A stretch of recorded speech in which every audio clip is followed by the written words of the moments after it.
Assalamualaikum warahmatullahi wabarakatuh. Waalaikumsalam warahmatullahi wabarakatuh. Alhamdulillah wa syukurillah, segala puji kita panjatkan kehadirat Allah Subhanahu wa Ta'ala atas nikmat dan karunia-Nya sehingga kita pada hari ini bisa berkumpul kembali melanjutkan kajian bersama dengan Ustadz Abdillah Ba'abud dengan tema besar Tuhan, Risalah dan Umat Manusia. Ini adalah pertemuan yang kelima. Dan tak lupa sebelum kita memasuki materi lanjutan, tak lupa salawat serta salam kita aturkan kepada junjungan kita Nabi Muhammad SAW beserta keluarganya yang suci.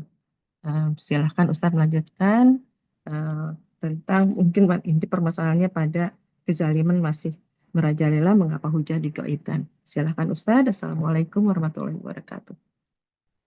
Bismillahirrahmanirrahim. Alhamdulillahirabbil alamin. Allahumma shalli ala Muhammad wa ali Muhammad. Segenap peserta Majelis Ilmu Ma'al Abror yang saya muliakan. Assalamualaikum warahmatullahi wabarakatuh. Waalaikumsalam warahmatullahi wabarakatuh.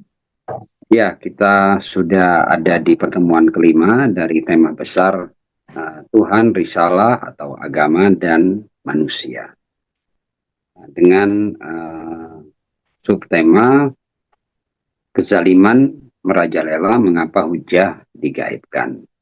Nah, kemarin kita sudah masuk pada mukaddimah yang pertama ya, dan kita akan masuk pada mukaddimah yang kedua ya, karena ini semuanya penting. Penting karena dari sinilah munculnya perpecahan, kemudian perselisihan dan permusuhan.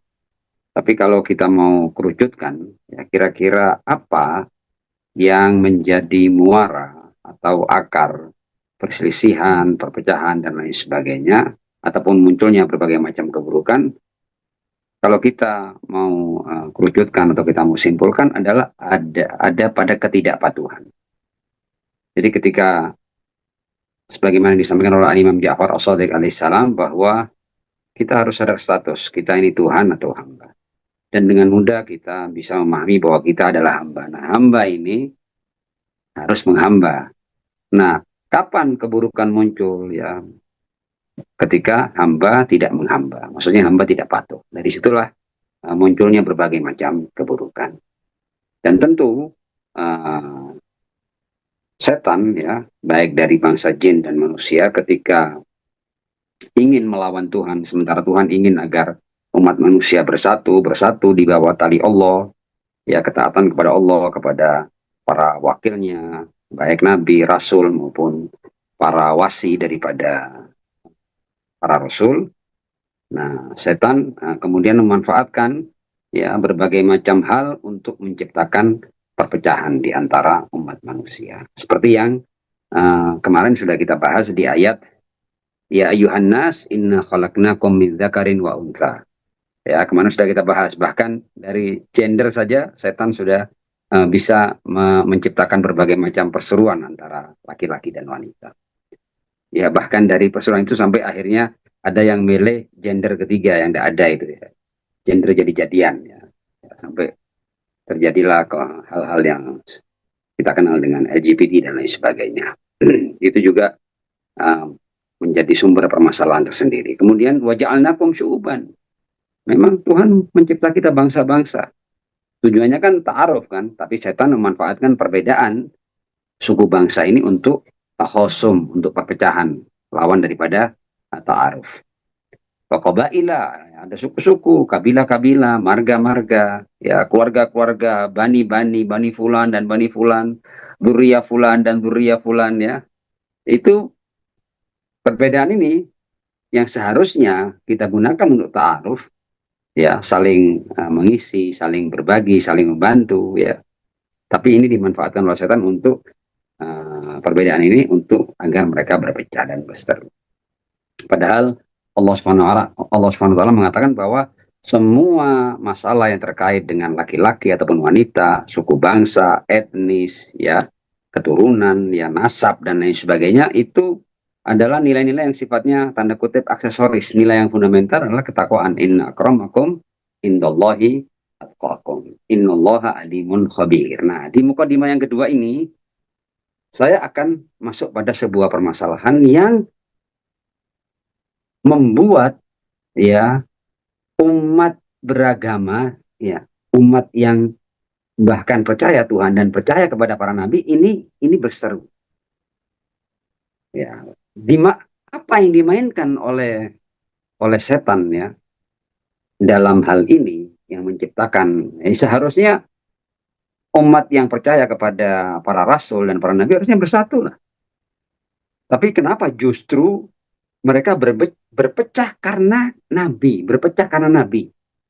Nah, ini yang kita akan bahas, dan ini nanti kita juga akan paham kenapa kok sampai ada seperti isu apa namanya itu nasab dan lain sebagainya. Ini juga adalah permainan yang paling mudah dimainkan oleh setan, ya kan? Nanti kita akan kaget bahwa ternyata hal ini sudah ada akarnya di zaman sebelum, bahkan sebelum Ar-Rasul Shallallahu Alaihi Wasallam. Dan orang memilih agama ini dan tidak mau agama itu ternyata urusannya nasab. Ya, nanti kita akan paham lewat ayat Al-Quran. Ya. Jadi memang saya minta untuk bersabar ya. Saya berjanji insya Allah paling banyak 2 lagi. Tapi kalau seandainya pada hari ini kita bisa membahas hal yang banyak, ya berarti kita tinggal 1 pertemuan lagi. Ya, ini yang penting ini adalah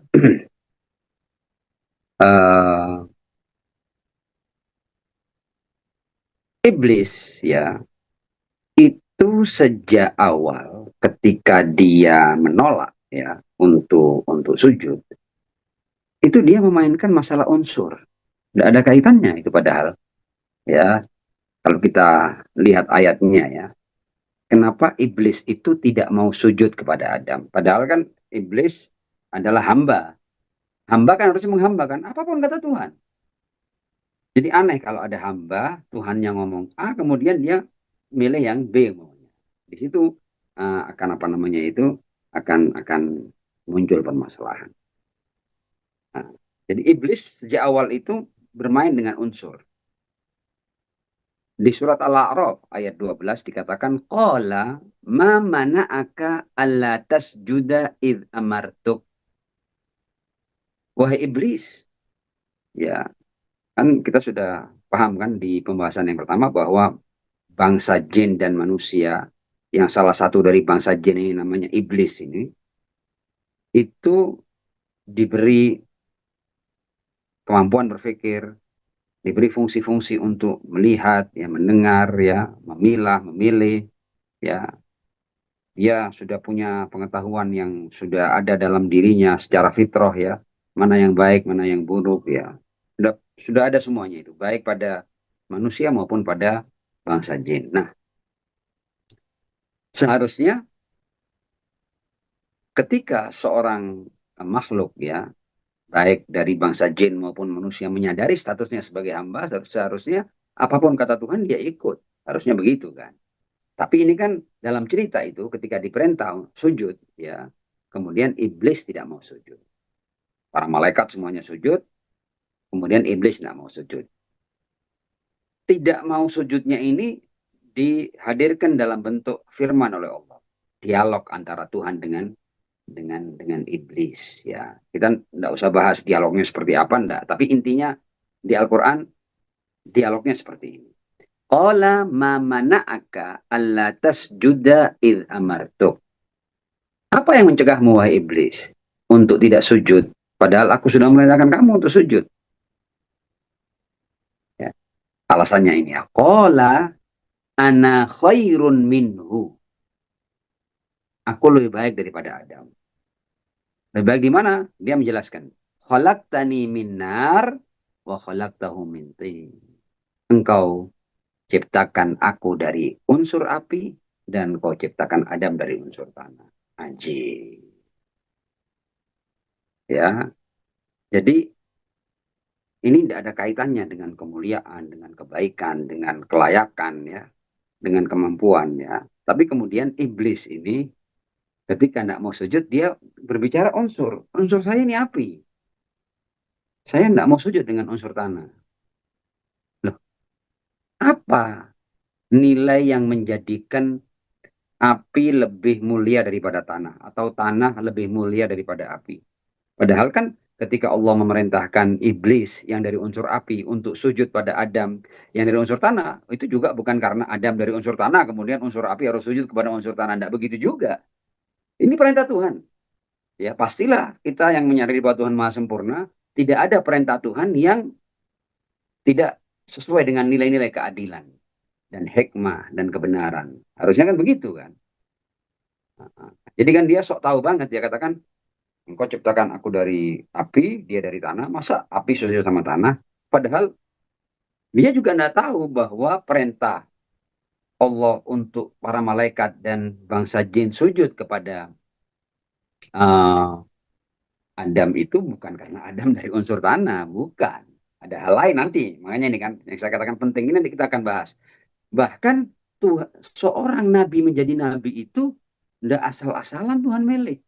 Itu semuanya berdasarkan nilai-nilai keadilan. Jadi yang layak yang dipilih oleh Tuhan. Ini berdasarkan kelayakan. Nanti akan kita lihat. Jadi kita tidak bisa ngiri. Boleh jadi ada orang bertanya, enak ya yang dijadikan nabi ya, kenapa kok kita tidak loh? Semua kita berkesempatan jadi khalifatullah, bisa menjadi nabi, bisa menjadi imam. Tapi kita tidak lulus. Ya, dalam kualifikasi kita kalah dengan mereka. Nanti kita akan lihat ya. Nah, jadi supaya nanti ketika kita tunduk kepada seseorang atau seorang wakil Tuhan itu kita sudah paham benar kita. Ya, ini bukan karena masalah keturunan, bukan karena masalah etnis, ya bukan. Bukan karena ini turunannya fulan maka kita harus ikut. Enggak. Masalahnya kelayakan. Nanti kita akan buktikan lewat Al-Qur'an.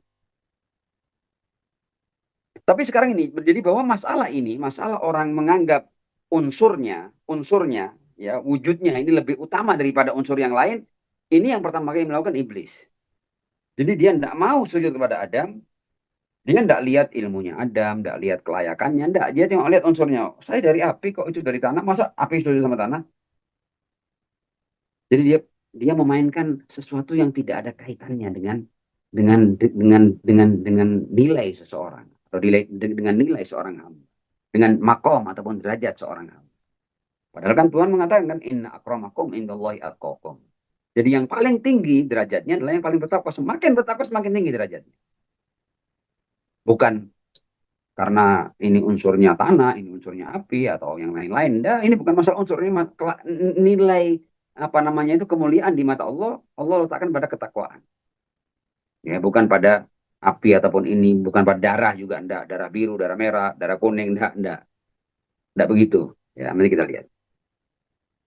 Ma mana aka Allah tasjuda. Dan ini jangan masalah ini yang saya bicarakan ini masih menjadi sumber perpecahan. Bahkan nanti kita akan paham bahwa apa namanya itu genosida di Gaza ini juga urusannya masalah keturunan. Karena orang masih ngiblis, ya, masih main unsur. Dianggap yang unsurnya dari ini berarti dia bukan manusia, berarti dia kasta rendah, berarti dia. Nah, nanti kita akan lihat ya. Ana khairun minhu khalaqtani min nar wa khalaqtahu min tin. Ya, engkau ciptakan aku dari apa namanya itu? Dari api dan dia dari tanah. Oke, kita akan lanjut. Kalau kita kembali kepada doa yang pertama yang kita baca, Allah ma'arifni nafsak. Ya. Jadi pertama itu, jadi yang penting itu dalam doa itu untuk kita ketahui di awal adalah masalah Tuhan, masalah siapa wakil Tuhan, ya. Dan wakil Tuhan ini bisa seorang rasul, bisa seorang nabi, dan bisa seorang hujjatullah. Jadi intinya dalam kehidupan ini, ya, hamba itu urusannya dengan Tuhan aslinya. Karena hamba tidak bisa membangun komunikasi langsung dengan Tuhan, maka hamba melalui wakil Tuhan. Ini konektornya siapa ini? Siapa wakil Tuhan? Berarti kita patuh kepada dia. Sama seperti ketika Allah ini ja'ilun fil ardi khalifah. Ya, aku jadikan di bumi khalifah, maksudnya Adam. Ya, harusnya ketika Tuhan sudah memutuskan itu semuanya harus tunduk sam'an wa ta'ah. Iya Tuhanku. Ya, kalau bahasa Jawa itu sendiko dawuh. Ya, apa yang kamu katakan, wahai Tuhan. Ikut aja sudah sam'an wa ta'at. ya. Sam'an wa ta'ah, ya, sami'na wa ata'na lah kalau bahasa-bahasa yang biasa dipakai di pesantren itu. Jadi dalam keberadaan ini ada, atau kalau kita mau bicara substansi kebertuhanan atau esensi kebertuhanan, itu adalah kepatuhan, sudah. Jangan yang lain-lain, sudah. Ya. Jadi bukan masalah nasab, bukan masalah keturunan, bukan masalah unsur, ya, bukan masalah darah, bukan ini unsur api tanah. Oh, ini dari Bani Fulan, dari Bani Fulan, ini duriahnya Fulan, ini duriahnya Fulan. Tidak penting semuanya, tanda tanda kutip. Ya. Nah, karena kalau kita mau bicara nasab, keturunan Nabi, emang ada manusia yang bukan keturunan Nabi. Semua kita keturunan Nabi. Seandainya semua manusia ini Bani Adam kan. Jadi turunannya Nabi semuanya ini. Ngapain kalian sibuk dengan urusan nasab? Ya, bukan yang membuat kita mulia bukan nasab kita, tapi ketakwaan kita. Inna akramakum indallahi atqakum. Sementara setan memainkan ini. Oh, kamu dari nabi ini ya, kamu dari nabi ini ya. Dibenturkan. Padahal satu ini. Ya, itu pandainya setan menipu ya umat manusia untuk saling membenci dan kemudian saling bermusuhan. Kan ayatnya sudah saya bacakan. Innama yuridu syaitan ayyuqi'a bainakumul adawata wal baghdha. Diciptakan permusuhan dan kemudian saling benci. Ya, permusuhannya bisa karena urusan ini keturunannya fulan. Ya, bahkan di antara saudara juga diciptakan perpecahan antar saudara. Ya, kita akan lanjut. Jadi kembali, esensi kebertuhanan adalah kepatuhan, ya. Jadi bukan nasab, ya, bukan keturunan, bukan bani-banian, bukan kabilah-kabilahan, bukan suku-sukuan, ya, bukan etnis-etnisan, bukan warna-warna kulitan, bukan. Oh, ini kulit merah, kulit putih, mata sipit, kuning, sawo matang, hidung mancung, hidung kurang mancung, ya, ada cambangnya, ada cambangnya, laki-laki, wanita, no, no, no, no, bukan itu. Kepatuhan, ya. Kalau ada orang sibuk masalah nasab, ya, semua kita anak Nabi kok. Semua ini Bani Adam. Kok ribut kalian? Ya. Dan justru nanti kita akan pahami bahwa masalah nasab ini mencerai-beraikan umat para nabi. Para nabi loh ya, bukan hanya Rasulullah loh ya. Para nabi ini dicerai-beraikan hanya karena urusan nasab. Kita akan buktikan nanti. Ya, oke. Dari sini, ya, kita akan masuk pada pembahasan yang penting. Sebelum kita lanjutkan yang tadi, ini ada hal yang ingin saya sampaikan adalah bahwa bahkan kita ini bukan hanya Bani Adam saja, ya. Semua kita ini, semua kalau kita mau ngomong unsur kita semuanya sama. Tidak ada Tuhan menciptakan ini unsurnya lebih unggul daripada ini, tidak ada itu. Karena semuanya mendapatkan nafkah ilahiyah. Semua dapat nafkah ilahiyah. Contohnya, ketika Allah menciptakan Adam alaihissalam di surat Al-Hijr ayat 29, fa idza sawaituhu wa nafakhtu fihi min ruhi, ya, diberikan nafkah, ya, tiupan ruh oleh Allah Subhanahu wa taala, min ruhi, dari ruhku, ya, faqa'u lahu sajidin, maka sujudlah kalian kepada Adam alaihissalam. Ini yang kemudian iblis tidak mau sujud. Kemudian manusia kita semua manusia ini, kita semua juga dapat nafkah ilahiyah sama seperti Adam, ya. Di surat As-Sajdah ayat 9, ya. Tsumma sawwahu wa nafakha fihi min ruhih, ya. Penciptaan manusia disempurnakan dan ditiupkan, ya, padanya dari ruh Allah. Semua kita dibawa ruh Allah. Baru kemudian wa ja'alakumus sam'a wal absara wal af'ida. Kalian diberikan pendengaran, penglihatan, kemampuan berpikir, tapi qalilan ma tashkurun. Sayang kalian sedikit sekali mensyukuri berbagai macam nikmat dan anugerah yang Allah berikan kepada Anda. Jadi manusia ini semuanya membawa nafkah ilahiyah. Jadi unsur ini bukan jaminan seseorang untuk bisa berbuat baik. Pasti berbuat baik, enggak. Kalau kita mau main unsur, semua kita ini unsur kita ilahi semuanya. Emang ada makhluk yang tidak membawa unsur ilahi? Semua makhluk ini ciptaan Tuhan. Jadi semua punya nuansa ilahi. Tapi patuh enggak patuh bergantung kepada makhluk itu. Kalau bangsa jin dan manusia, itu sama Allah diberikan ikhtiar kebebasan. Kamu sudah aku berikan semuanya. Seluruh unsur wujudmu itu unsur ilahi. Emang ada dalam wujud kita yang bukan unsur ilahi? Semuanya unsur ilahi. Tapi apakah semua unsur ilahi ini menjadi jaminan kita untuk pasti berbuat baik. No, tidak begitu. Bergantung Anda. Anda menggunakan apa itu? Kebaikan-kebaikan yang Allah berikan kepada Anda, termasuk nafkah ilahiyah, tiupan ruh ilahi yang diterima oleh semua manusia. Nah, kemudian kita sekarang akan memahami bahwa bahkan ketika Allah mengatakan kamu nabi ya, kemudian setelah nabi ini ya, bahkan nanti setelah imam ini ya, yang jadi imam itu ditentukan itu juga berdasarkan kelayakan, bukan karena masalah keturunan, bukan kelayakan. Nah, kita sebagai pengikut Ahlul Bait, kita punya sebuah doa yang luar biasa. Ini doa yang itu roadmap keberadaan manusia, yaitu doa an-nutbah. Ya, doa an-nutbah ini juga ada di Mafatihul Jinan. Saya tidak akan bahas semuanya, doa cukup panjang ya, doa an-nutbah itu ya sudah hampir sepanjang Jausan Kabir lah, mungkin separuhnya dari Jausan Kabir kalau doa an-nutbah ini. Lebih panjang dari doa Kumail. Atau mungkin 2 kalinya doa Kumail lah, doa nutbah. Nah, di doa nutbah, doa ini menceritakan tentang bagaimana proses sampai orang ditunjuk oleh Allah menjadi nabi. Ini luar biasa. Ya, saya akan baca cepat saja untuk kita masuk pada pembahasan yang tadi. Jadi, kita buat pertanyaan dulu. Kenapa kok bukan kita yang dijadikan nabi? Kenapa kok? Apakah itu Allah ngasal milihnya? Atau enggak berdasarkan kelayakan? Ya pastilah kita sudah paham Allah itu maha bijaksana. Kalau kita aja manusia, kalau kita melakukan sesuatu itu asal-asalan, itu bukan sesuatu yang terpuji. Masa Tuhan yang maha sempurna melakukan sesuatu asal-asalan? Ya enggak. Yang dipilih itu pasti yang sudah memang yang layak, ya, yang punya kelayakan yang dipilih. Ya, doanya berbunyi demikian. Ini doa nutbah ya. Allahumma lakal hamdu ala ma jara bihi qada'uka fi awliyaika alladhina istakhlastahum li nafsika wa dinik. Ya, saya tidak akan terjemahkan satu-satu karena akan memakan waktu panjang. Nanti silakan dikaji lebih jauh sendiri nanti.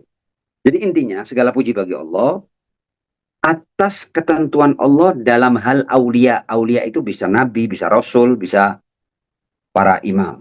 Ya. Apa ketentuan Allah kepada wakil-wakilnya itu apa? Ya, pada insan-insan ilahi itu apa? Alladzina istakhlastahum li nafsika wa dinik, yang kau murnikan ya untuk dirimu dan untuk agamamu. Jadi orang yang dipilih itu adalah orang-orang yang dalam pandangan Tuhan, orang-orang yang sudah fana dalam zat Allah Subhanahu wa taala. Dan ketika fana dalam zat Allah, tanda kutip ya, fana ini jangan sampai salah mengartikan ya. Maksudnya orang yang sudah menegasikan dirinya, dia sudah di hadapan perintah Allah sudah sam'an wa ta'ah, sudah tidak ada dia. Tidak mungkin tidak taat ini. Ya.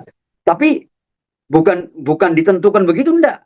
Jadi memang Allah pilih, oh ternyata dari hamba-hambaku yang taat itu fulan dan fulan. Jadi Allah yang tahu, nanti kita akan lihat. Jadi orang yang dipilih itu adalah, kenapa sebagian dipilih murni untuk diri Allah dan untuk agamanya Allah. Nah, ini kita lihat. Idziktarta lahum jazila ma indaka minan na'imil muqim alladzi la zawala lahu walad mihlal.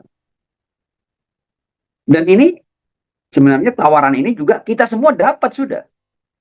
Ya, di alam dzar ya, dapat kita tawaran ini. Makanya kan alastu birabbikum, kan di Al-Qur'an qalu bala syahidna. Ya, kita kan ketika ditanya di alam dzar ya, kan enggak ingat kita kan. Tapi nanti kalau ada yang tanya, masa iya enggak ingat loh, enggak usah jauh-jauh, enggak usah alam dzar. Kita ini semuanya kan pernah dijanin kan. Pernah di rahim ibu kan, kita pernah jadi janin kan. Saya mau tanya, ada yang ingat saat di perut ibu bagaimana itu kita hidup di perut ibu? Ada yang ingat? Enggak ada yang ingat. Tapi kita enggak ingat bukan berarti enggak terjadi itu ya. Jadi ada banyak kejadian yang akhirnya kita paham berikutnya, tapi ketika kita mengalami kejadian itu kita tidak ingat sama sekali. Ya, kecuali kalau ada yang ingat di sini ya, saya ketika di perut ibu saya itu saya ingat, saya ketika gulung-gulung itu saya seringnya ke kanan kemudian ke kiri. Saya kalau ada hebat itu, saya kira tidak ada ya. Jadi sesuatu yang kita tidak ingat bukan berarti tidak terjadi. Nah, di alam dzar kita ditanya, alastu birabbikum? Semua kita mengatakan qalu bala syahidna. Iya, engkau adalah Tuhan kami ya Allah. Yang saya baca ini Al-Quran. Dan ketika itu semuanya diberikan apa namanya itu tawaran sama Allah. Kalau kamu mau memurnikan dirimu untukku dan untuk agamaku, maka aku akan berikan kepadamu segala-galanya.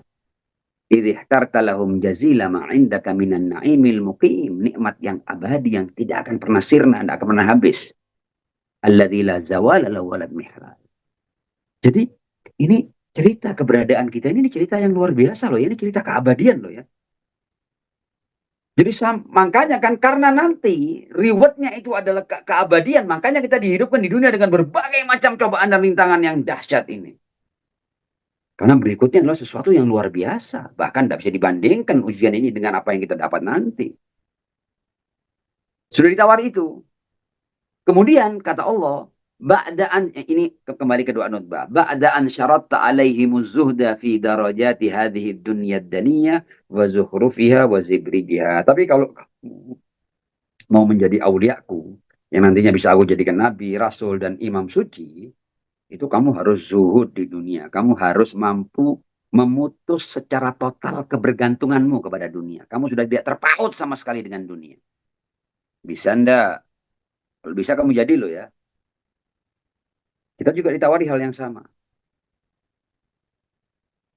Fasyaratu lakadzalik. Ya, mereka, ya para aulia itu yang akhirnya dipilih itu mengatakan, iya ya Allah, kami siap. Kita juga di qalu bala syahidna, boleh jadi kita termasuk orang yang berkata siap juga. Siapa yang tidak mau tidak kamu aku uji begini tapi nanti apa namanya itu imbalannya adalah kenikmatan yang abadi yang tidak akan pernah apa namanya yang tidak akan pernah habis, tidak akan pernah sirna. Ya pastilah kita mau. Ya, makanya contoh namanya kita ada orang nawari kita, kamu mau enggak? Kamu bersihkan rumah saya ini dari pagi sampai 24 jam. Bersihkan rumah saya 24 jam. Nanti kamu saya kasih 24 miliar mamanya begitu. Setiap jam 1 miliar. Ya pasti mau kita. Baru 24 miliar ya. Ini abadi. Tidak akan pernah sirna, tidak akan pernah habis dan abadi. Tawarannya itu. Pastilah kita waktu itu mau. Tidak mungkin kita tidak mau. Ya. Tapi fasyaratu lakadzalik. Tapi Allah kan ilmunya tidak terikat oleh ruang dan waktu. Allah ini paham semua kita. Jadi Allah tahu siapa di antara hamba-hambaku yang ianya itu ia setia dan ianya cuma iya tapi nanti pasti melanggar dia. Allah tahu itu. Jadi Allah bukan menentukan loh ya, Allah tahu karena pengetahuan Tuhan tidak terikat oleh ruang dan waktu. Nah, kalau mau tanya ini di bab akidah nanti ya, di bab teologi kita sedang bahas itu. Fasyaratu lakadzalik. Tapi wa alimta minhumul wafa'a bi. Kamu tahu siapa yang setia dengan iyanya itu. Ketika mereka mengatakan, mau kamu memutus secara total hubunganmu dengan dunia, keterpautanmu dengan dunia? Semua kita mengatakan mau. Tapi Allah tahu ya siapa yang setia dengan iyanya itu. Baru kemudian yang setia-setia itu faqabil tahum, engkau terima dia. Wa qarrabtahum, engkau dekatkan dia. Wa qaddamta lahum dzikra, engkau tinggikan sebutannya. Kemudian baru orang-orang ini punya kelayakan telah lulus ya kualifikasi untuk malaikat datang kepada mereka. Wa ahbattu alaihim malaikatak ya. Jadi orang-orang yang Allah tahu ya setia dengan ianya ya, itu yang Allah turunkan kepada mereka para malaikat. Wa karramtahum biwahyik, engkau muliakan mereka dengan wahyumu. Wa rafattahum bi ilmi, engkau berikan ilmu karena sudah lulus kualifikasi. Nah kita iya, tapi kita tidak lulus. Makanya kita tidak jadi nabi, tidak jadi rasul, tidak jadi siapa-siapa. Yes, bukan berarti kita kehilangan kemuliaan sama sekali. Kita masih bisa meniti apa namanya itu ketakwaan dan lain sebagainya dengan perjuangan. Mereka juga berjuang sama dengan kita. Bahkan ketika mereka dipilih ujiannya lebih besar daripada kita. Oke. Wa ja'altahumudz dzari'ata ilaik wal wasilata ila ridwanik. Nah, orang-orang yang Allah tahu yang setia dengan status hambanya ini, yang kemudian dijadikan nabi, rasul ataupun imam, ini Allah jadikan perantara antara dirinya dengan hamba-hamba Allah yang lain. Waja'altahu mudzari'ata ilaik wal wasilata ila ridwanik. Nah, baru kemudian kan di doa itu dikatakan fa ba'dun askantahu jannataka ila an akhrajtahu minha. Sebagian kau tempatkan di surga sampai kau keluarkan, maksudnya Adam alaihissalam. Wa ba'dun hamaltahu fi fulkik. Sebagian engkau tempatkan dia di bahteramu, maksudnya Nuh alaihissalam, ya. Kemudian wa ba'dun ittakhadtahu li nafsika khalila, sebagian kau jadikan khalilmu, ya, maksudnya Ibrahim alaihissalam. Kemudian wa ba'dun kallamtahu min syajaratin taklima, ya, sebagian engkau engkau ajak bicara dia, tanda kutip, ya, dari balik pohon, dari pohon, ya. Kalimullah, maksudnya Musa alaihissalam. Wa ja'alta lahu min ahirid aw wazir, engkau jadikan saudaranya sebagai wazirnya, maksudnya Harun alaihissalam. Wa ba'dun auladtahu min ghairi ab, ya, sebagian kau lahirkan tidak pakai ayah, seperti Isa alaihissalam. Kemudian wa kullun syara'ta lahu syariah, semua engkau berikan syariat khusus sesuai dengan zamannya. Wa takhayyarta lahu ausiya, ya, dan setiap nabi itu ada wasinya. Jadi yang punya wasi bukan hanya Rasulullah, ya. Nabi Musa juga punya, kalau tidak salah dalam riwayat juga hampir semua nabi itu wasinya jumlahnya 12. Ya, wasinya Isa itu 12, wasinya Musa itu 12, wasinya Ibrahim itu 12, ya. Jadi setiap nabi juga sudah ada wasinya. Jadi dari satu nabi ke nabi yang lain ini juga ada masa para wasi juga, ya. Jadi adanya ausia bagi seorang nabi itu, Nabi Rasulullah bukan yang pertama. Nabi-nabi sebelumnya juga punya ausia sebelum datangnya nabi yang berikutnya. Oke. Wa takhayyarta lahu ausia mustahfidhan ba'da mustahfid min muddatin ila muddah iqamatan lidinik wa hujjatan ala ibadik wa li'alla yazulal haqqu amma qarre. Tujuannya apa? Ada nabi, ada wasi-wasi para nabi ini supaya kebenaran tidak geser dari tempatnya, karena mereka yang memegang kebenaran. Sudah kita jelaskan kemarin. Kemudian terakhir, ya, di doanya ini lanjut ila anintahaita bil amri ila habibika wa najibika Muhammadin sallallahu alaihi wa alihi. Rangkaian para nabi itu akhirnya berakhir pada kekasihmu yang bernama Muhammad sallallahu alaihi wa alihi. Oke, ya. Jadi dari mulai Adam, nabi-nabi, kemudian wasi-wasi para nabi, berakhir pada pribadi agung Rasul Muhammad Shallallahu Alaihi Wasallam yang kemudian kita pahami sebagai Sayyidul Anbiya wal Mursalin, sebagai sebaik-baik manusia, bukan hanya sebaik-baik manusia, tapi sebaik-baik para rasul dan para nabi, Sayyidul Anbiya wal Mursalin, dan penutup rangkaian para nabi, karena risalahnya sempurna. Al-yauma akmaltu lakum dinakum wa atmamtu alaikum nikmati wa raditu lakumul Islam madinah. Tidak akan ada wahyu baru yang menjadi syariat dan risalah. Tapi hubungan dengan langit tetap harus ada orang-orang yang punya hubungan dengan Allah Subhanahu wa taala, tapi tidak dalam rangka menerima risalah, karena risalah ini sudah sempurna. Al-Qur'an sudah kitab yang terakhir dan sudah sempurna risalah ini. Oke. Berarti dari kalau kita ke Tuhan, ke wakil-wakil Tuhan, ternyata wakil Tuhan ini yang paling top adalah Muhammad ibn Abdullah sallallahu alaihi wa alihi. Dan kita bersyukur karena akhirnya kita sampai pada mengimani pribadi yang suci dan agung ini sallallahu alaihi wa alihi.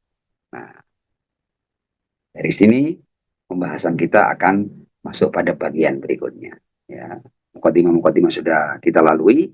Kita sekarang akan memahami esensi dan substansi Muhammad Shallallahu Alaihi Wasallam.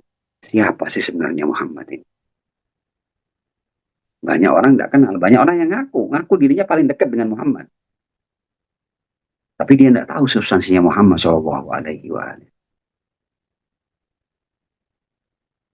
Nah, ya, di bagian ini saya minta untuk disimak. Karena kalau orang paham ini, sudah orang masalah nasab, zuriyat, turunan tidak punya tempat dalam agama ini. Maksudnya bukan berarti nasab dan zuriyat tidak penting loh, ya. Tapi bukan hal yang esensial, bukan hal yang fundamental itu.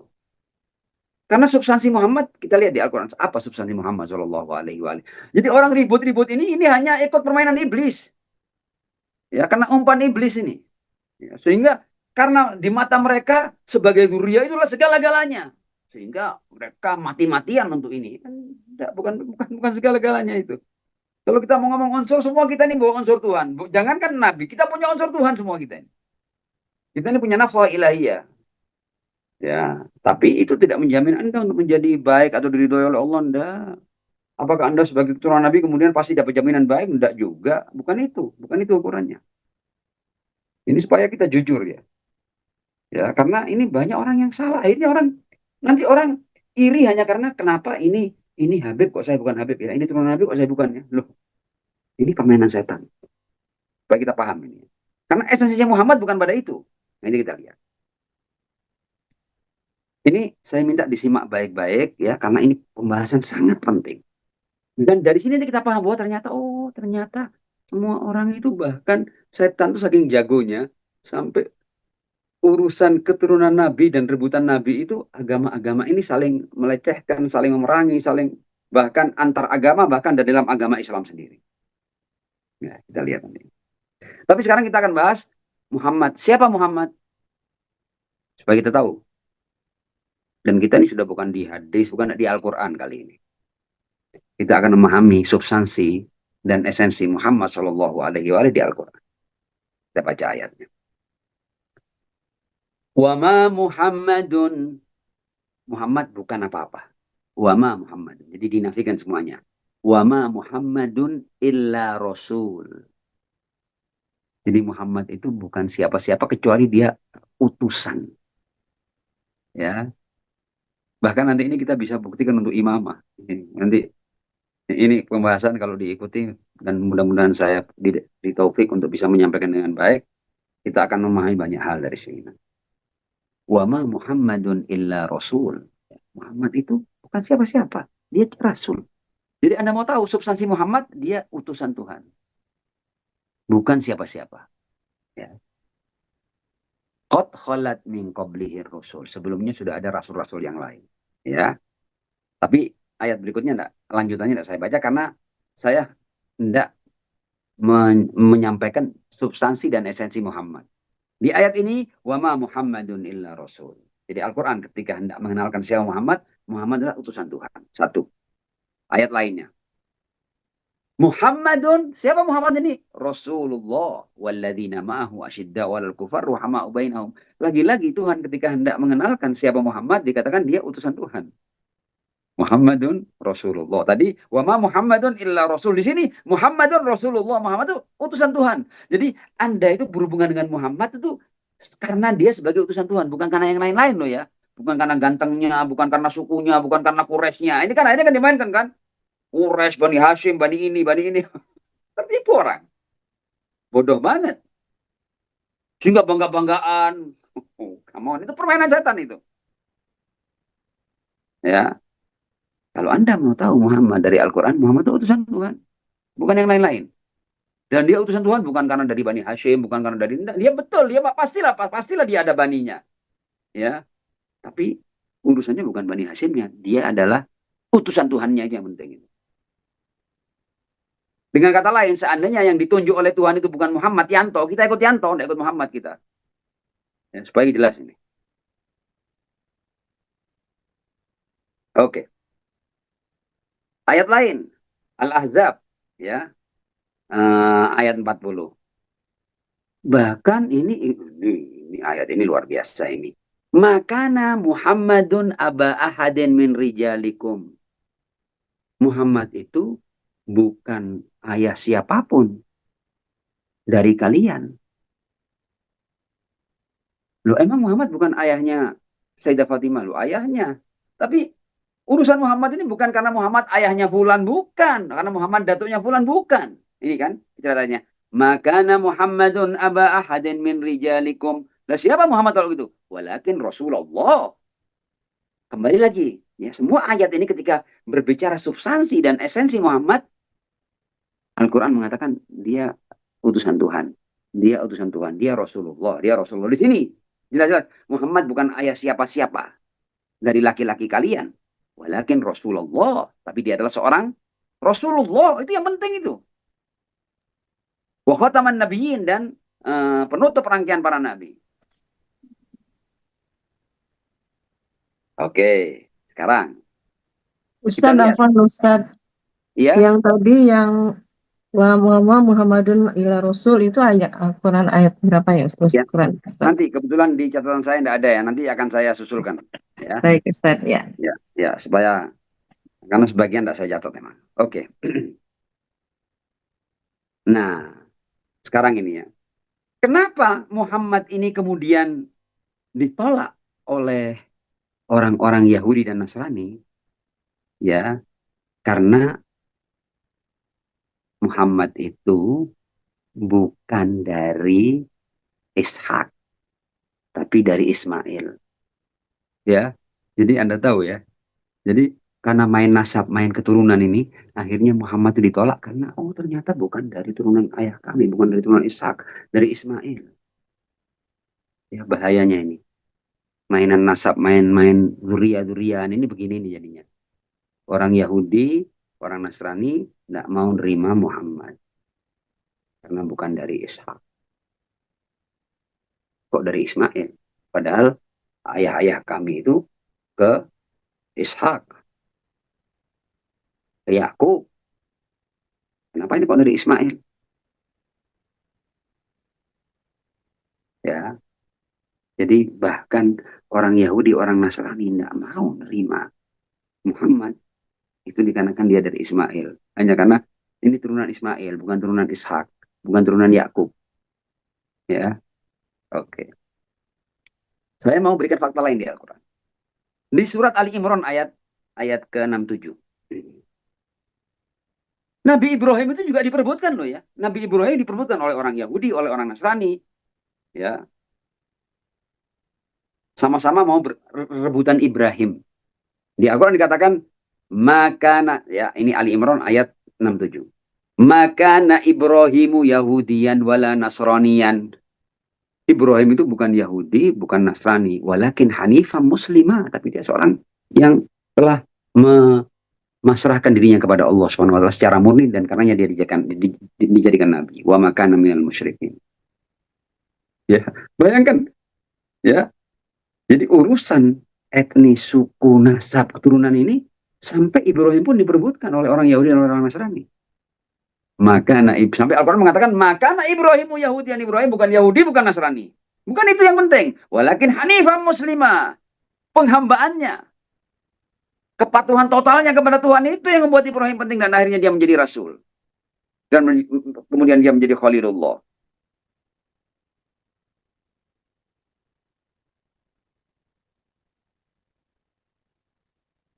Ibrahim sendiri ketika berdoa, wa idzibtala Ibrahim rabbuhu bikalimatin fa'atammahun.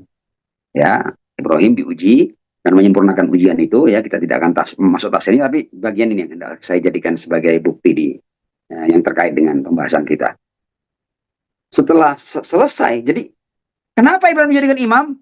Apakah karena Ibrahim turunannya fulan? Enggak, Ibrahim itu dijadikan imam setelah lulus ujian.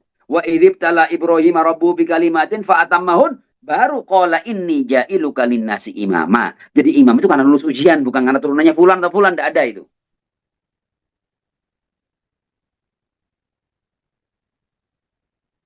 Ini Al-Baqarah ayat 124 ya. Wa idzibtala Ibrahim rabbuhu bikalimatin fa'atammahun.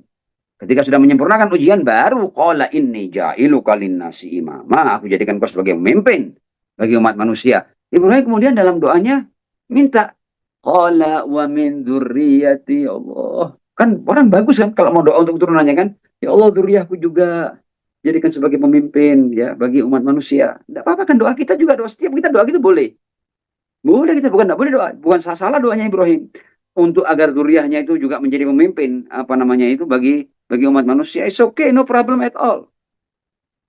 Tapi kita lihat jawaban Tuhannya.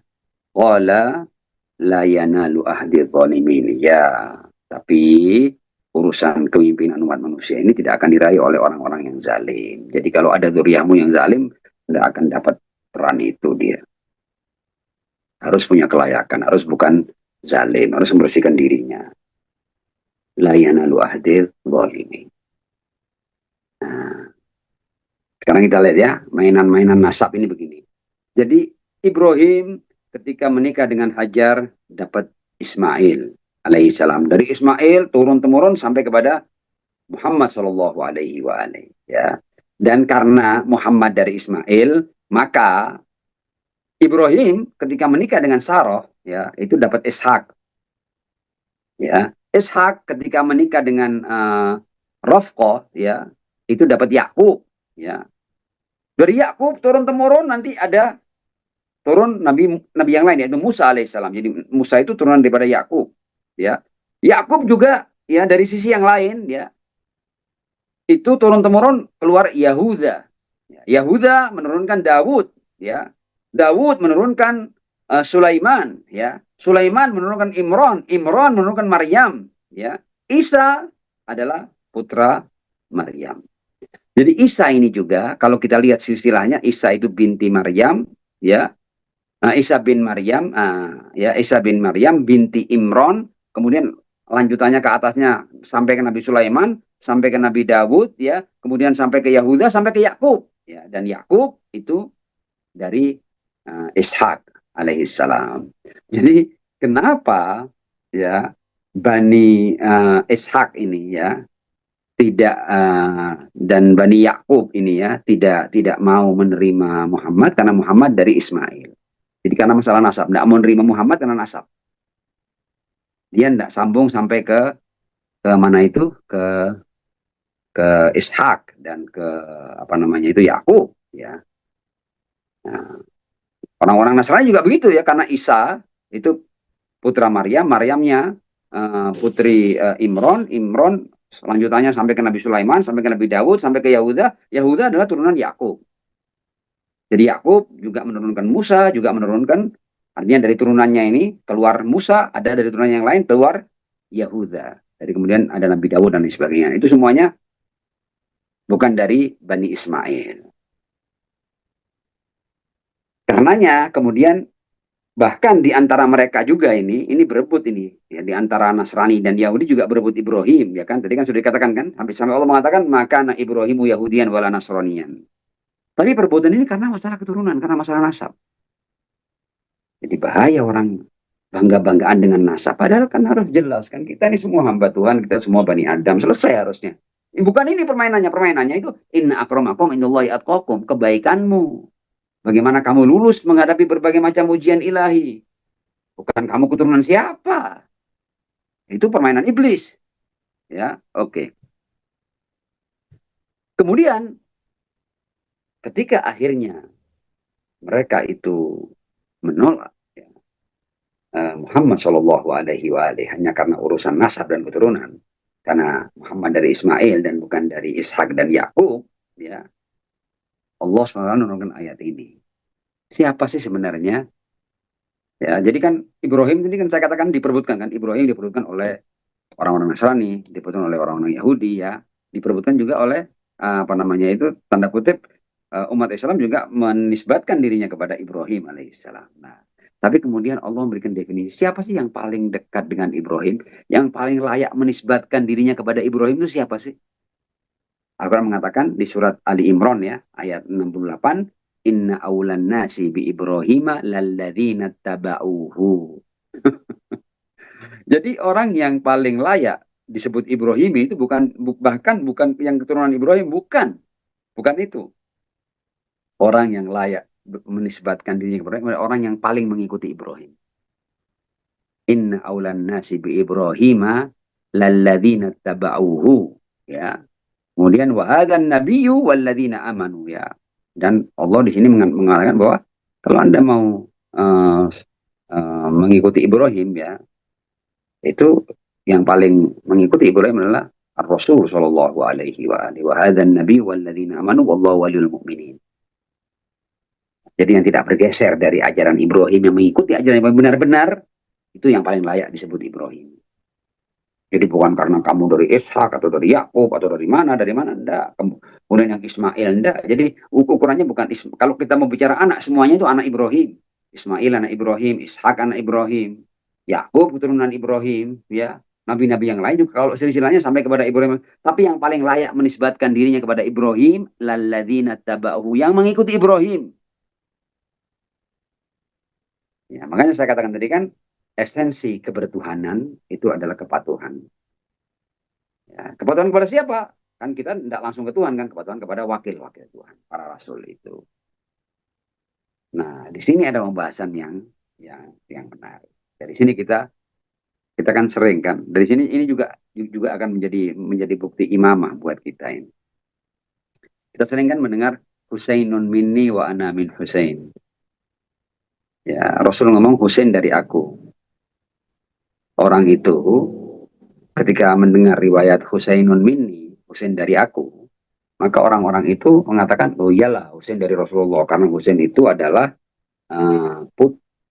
putra dari putri Rasulullah. Ya kan? Rasulullah punya putri namanya Sayyidah Fatimah. Sayyidah Fatimah menikah dengan Imam Ali. Imam Ali, pada pernikahan ini salah satu anaknya adalah Husain bin Ali bin Abi Thalib alaihissalam. Karena ketika Rasul mengatakan Husainun ini, Husain dari aku, maksudnya Husain adalah keturunanku. Kan orang biasanya menafsirkan begitu kan. Kebanyakan begitu dianggap ini masalah nasab ini. Husainun minni berarti Husain cucuku, maksudnya begitu. Padahal ini kita lihat apakah seperti ini atau enggak. Tapi hadisnya tidak berhenti di sini. Hadis ini diriwayatkan oleh Sunnah dan Syiah loh ya. Semua meriwayatkan hadis ini. Husainun minni, kemudian wa ana min Husain. Dan aku juga dari Husain loh. Apa ini masalah nasab? Tidak bisa ini. Kalau Husainun minni masih bisa, artinya Husain cucuku. Dan aku dari Husain. Ini sudah bukan masalah nasab ini. Masalah apa ini kalau gitu ini? Dan aku juga dari Husain. Orang akhirnya bingung menafsirkan ini. Ternyata ya untuk kita paham bahwa minni itu bukan urusan nasab, ternyata Rasul di tempat yang lain, ini juga diriwayatkan oleh Sunnah dan Syiah, Rasul juga ngomong, Aliyun minni wa ana min Ali. Aku dari Ali. Ya Ali dari aku. Nah, Ali apanya Rasulullah? Kalau urusan nasab. Kan bukan keturunannya Rasulullah, kan tidak bisa dikatakan minni, sepupunya kok. Wa ana min Ali, dan aku dari Ali. Jadi pasti minnya ini bukan masalah nasab ini. Masalah apa ini? Nah, ini akan kita bongkar sejenak.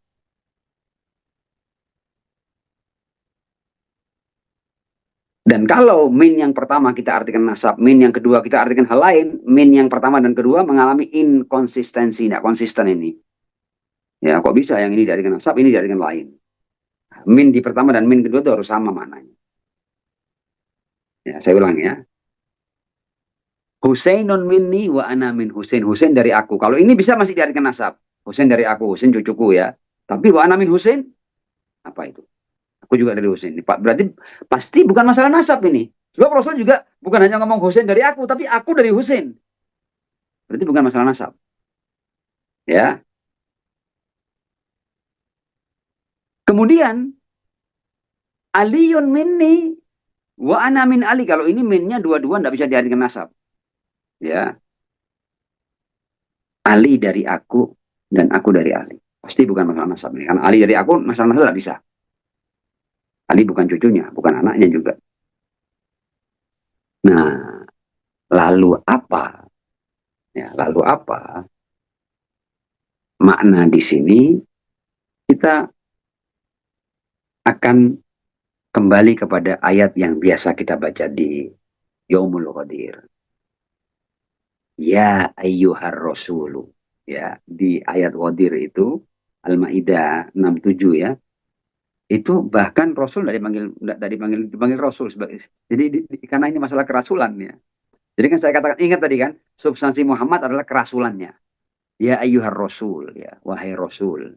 Baligh ma unzila ilaika mir rabbik. Ya, ayat ini disampaikan di akhir-akhir hayat Ar-Rasul ya, di peristiwa Haji Wada ini. Ya. Artinya Rasul sudah tidak lama lagi akan meninggalkan dunia. Rasul sudah tabligh, sudah dakwah selama 23 tahun.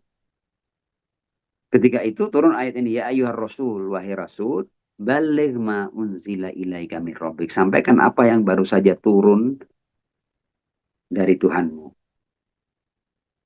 Terus kalau tidak disampaikan apa? Wa illam taf'al fama ballaghta risalatah. Kalau satu poin ini tidak kamu sampaikan, satu poin ini konsekuensinya adalah kehilangan. Jadi seakan kamu tidak menyampaikan risalahnya. Berarti Rasul kehilangan substansinya. Ya, ingat tadi kan substansi Muhammad adalah Rasulullah. Di akhir-akhir masa hayatnya, Rasul dipanggil dengan nama Predikatnya sebagai utusan Tuhan. Ya ayyuhar rasul, wahai utusan Tuhan. Baligh ma unzila ilaika min rabbik. Sampaikan apa yang telah turun dari Tuhanmu. Wa illam taf'al. Kalau tidak kamu lakukan ini, tidak kamu sampaikan, konsekuensinya apa? Fama ballaghta risalata. Kamu seakan tidak menyampaikan risalahnya. Nah, kalau Rasul tidak menyampaikan risalah, berarti Rasul bukan Rasul. Kalau Rasul bukan Rasul, berarti Rasul kehilangan substansinya. Wallahu ya'simuka minan nas. Innallaha la yahdil qaumal kafirin. Dan kita sebagai pengikut Ahlul Bait, kita semua tahu bahwa yang diminta oleh Allah untuk disampaikan adalah masalah suksesi wilayah beliau. Kan ayatnya ati Allah wa ati Rasul wa ulil amri minkum. Perintah taat di Al-Quran 3. Taatlah kepada Allah, Rasul dan ulil amr. Ya. Artinya masalah imamah ini kalau tidak disampaikan sama dengan masa risalah selama 23 tahun itu Rasul menyampaikan hangus semuanya. Kan ayatnya kan bayangkan hal apa yang kalau Rasul tidak sampaikan itu seakan hangus semua dakwah Rasul selama 23 tahun. Dan ini bukan kata orang loh ya, kata Tuhan ini ya. Kalau ini tidak kamu sampaikan fama ballaghta risalata, maka seakan kamu tidak menyampaikan risalahnya. Dari sini kita bisa paham. Imamah itu artinya kalau Rasul tidak menunjuk siapa para imam setelahnya, Rasul sama dengan menghanguskan masa dakwahnya. Loh kok bisa? Kita lihat sekarang ini. Kalau seandainya Rasul tidak nunjuk orang, pasca beliau, seperti yang telah kita jelaskan kemarin-kemarin, ya, Rasul hanya meninggalkan Al-Quran saja, tidak meninggalkan insan-insan ilahi yang menjelaskan Al-Quran ini, Allah kan mengatakan, ya, maka seakan kamu tidak menyampaikan risalahnya. Berarti maksudnya apa? Agama ini sudah tidak punya rujukan kebenaran. Kalau kamu cuma tinggalkan Al-Quran, Al-Quran ini ketika dibaca oleh 1000 ulama akan keluar 1000 penafsiran. Mereka tidak akan satu. Mereka akan berpecah belah karena mereka tidak paham apa yang sesungguhnya ada di Al-Quran ini. Ini bukan tidak paham semuanya loh ya. Artinya ketika mereka berbeda pendapat dalam banyak hal, ya mereka dalam menafsirkan Al-Quran ini mereka tidak punya rujukan kebenaran, masing-masing dengan opininya, dengan pendapatnya, dan mengakhiri dengan wallahu a'lam bishawab. Jadi kalau risalah ini kamu tinggal tanpa para imam suci Ahlul Bait, maka risalah ini seakan tidak kamu sampaikan. Ya sekarang ini agama Rasulullah ditafsirkan dalam banyak versi. Ya sudah ada ratusan madhab, ya ratusan pendapat tentang agama ini. Mana yang risalah Muhammad? Hilang. Makanya kan urusan imam itu pentingnya demikian. Kalau imam tidak kamu sampaikan, maka risalahmu akan seakan kamu tidak menyampaikan. Jadi percuma kamu dakwah 23 tahun kalau kemudian setelah kamu tinggal, kemudian agamamu ini menjadi opini siapapun, menjadi kotak saran untuk siapapun memasukkan dalam agama ini. Hilang agama ini. Jadi kalau urusan imam tidak kamu sampaikan, hilang agamamu, hilang risalahmu. Ya, fama ballaghta risalata. Dan ini kan sudah kita jelaskan dalam kenapa seperti Allahumma arifni hujjatak fa innaka illam tu'arrin hujjatak dhalaltu an dini. Kenapa kita kehilangan agama kalau tidak ada hujjah? Nah, karena begini nih. Jadi kalau tidak ada hujjah kita kehilangan risalah. Makanya kata Allah, kalau kamu tidak sampaikan urusan hujjah ini, siapa hujjah setelahmu, maka kamu sama dengan menghapus risalah yang kamu telah sampaikan selama 23 tahun itu.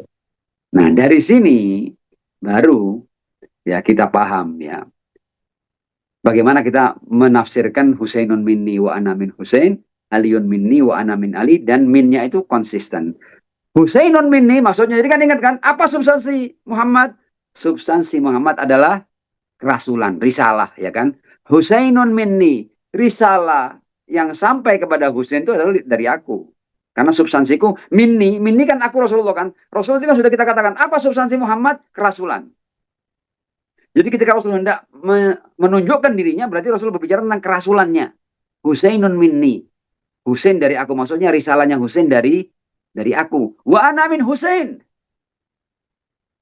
Dan aku, risalah ini, aku juga dari Husain. Karena kalau tidak ada Husain, risalah aku akan hilang. Karena Husain salah satu imam suci.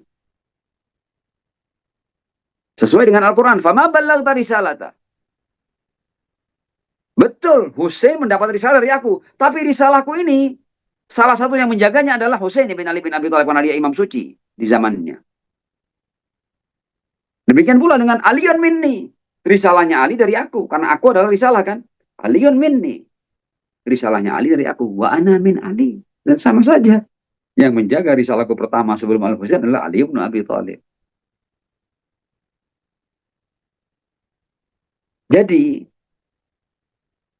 dari sini kita akan menyimpulkan bahwa masalahnya bukan masalah bani-banian. Bani Adam. Adam Nabi, tapi Bani Adam ada yang jadi Qabil, ada yang jadi Habil. Yakub Nabi, tapi dari anak-anak Yakub ada yang jadi Nabi seperti Yusuf, ada yang sepakat untuk membunuh Yusuf, sama-sama Bani Yakub. Jadi masalahnya bukan keturunan ya, keturunan kalau dia tidak jaga anugerah yang Allah berikan dia sebagai anak Nabi, sebagai ini dia bisa melakukan hal-hal yang buruk sebagaimana ikhwat Yusuf melakukan hal-hal yang buruk terhadap Yusuf alaihissalam. Dan ini berlaku untuk semua. Jadi jangan ada yang merasa punya privilege, ya punya hak istimewa hanya karena dia dari keturunan fulan. Enggak itu, enggak ada itu. Kita lihat. Karena ini adalah sesuatu privilege karena berdasarkan kedekatan dengan seorang nabi ini dilakukan oleh umat-umat yang lain, oleh orang Yahudi dilakukan, oleh orang-orang Nasrani dilakukan. Saya baca ayatnya sekarang ini Al-Maidah ayat 18. Ini urusan privilege. Jadi umat Islam jangan niru-niru Yahudi dong. Jangan niru-niru Nasrani.